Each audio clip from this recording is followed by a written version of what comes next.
समझते हैं जी अभी जो चल रहा है ये कहाँ से प्रश्न निकाले? जी अपने इतने से ही शोधन हो जाएगा या इससे भी कोई बिगड़ नहीं सकती? हमारा सुनते तो नहीं है? जी सुनते हैं। तभी तो प्रश्न किया, आप तो पकड़ में हाथ हो गए आप प्रश्न करेगा आपको तो समझ जाएंगे, हमारे सुनने के बाद ही प्रश्न किया।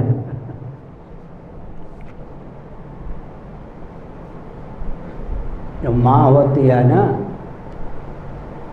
वो बच्चे को न समझे तो थोड़े नीचे चप्पट लगा देती, और भी अगर क्या करे हरकत सुन रहे तो जोर से चप्पट लगा देती है। प्रकृति जो है भगवान की शक्ति है। मयाध्यक्षेण प्रकृति श्वेते सचराचरम हेतुनानेन कौन्तेय जगत विपरिवर्तते मम योनिर्महत् ब्रह्म तस्मिन् गर्भं दधाम्यहम्। ब्रह्म शक्ति रेव प्रकृति निरालंबोपनिषद। भगवान की शक्ति का नाम प्रकृति है। प्रकृति के कार्य और परिकर कौन है? पृथ्वी, पानी, प्रकाश, पवन, ऊर्जा के 4 स्रोत हैं।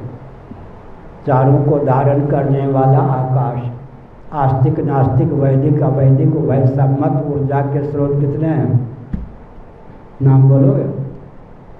पृथ्वी, पानी, प्रकाश, पवन, भूमि, जल, तेज और वायु, ऊर्जा के 4 स्रोत।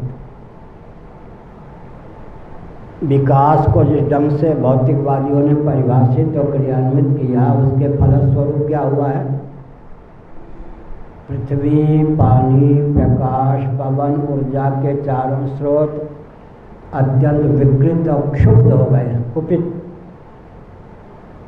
इसका प्रभाव चंद्रमा पर पड़ा। चंद्रमा की जो संरचना होती है, हमने अपने ग्रंथों में लिखा है, पुराणों के अनुसार, यहाँ जब विकृति आती है तो चंद्रमंडल, सूर्यमंडल सब उससे प्रभावित होता है।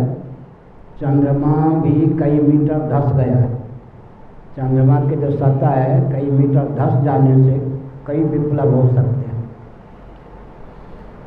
तो प्रकृति जो है अब इस महामारी के नाम पर विकास को परिभाषित और क्रियान्वित करने के जो ठेकेदार बने हुए हैं राजनेता लोग, इनको एक मीठी चपट मूक भाषा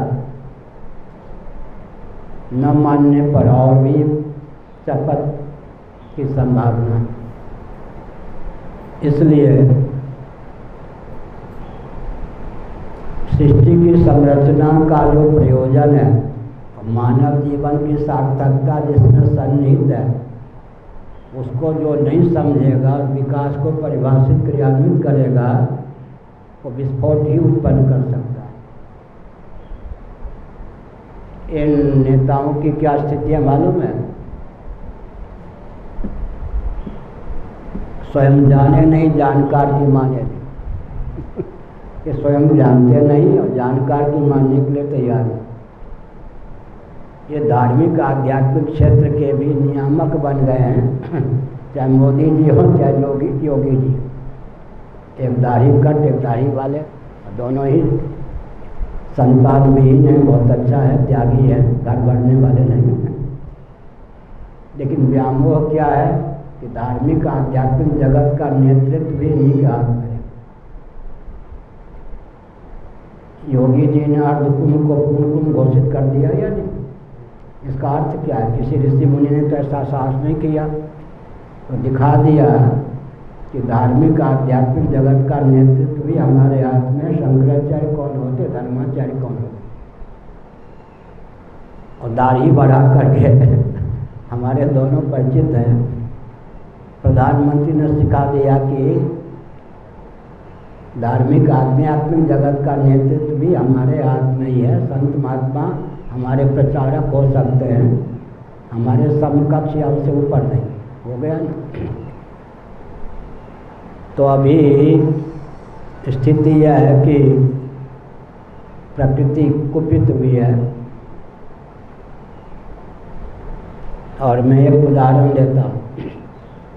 मच्छर को मारने के लिए जो छिड़काव की सामग्री तैयार की गई, मच्छर की नई प्रजातियां इतनी प्रबल हो गई कि उन छिड़काव की सामग्रियों को कुछ गिनती नहीं। और छिड़काव की सामग्री घर आदि में डालें तो मनुष्य पर प्रभाव पड़ सकता, मच्छरों पर प्रभाव नहीं पड़ता। दम घुटने लग जाते हैं। तो कोरोना को दूर करने के लिए रामदेव बाबा की तरह हमारे ऊपर मत बरस पड़ना।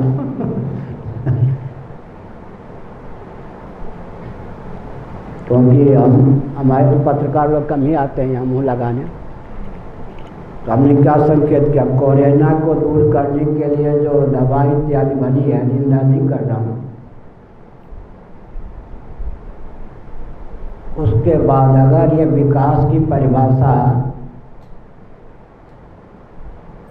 उचित ढंग से परिमार्जित नहीं की गई तो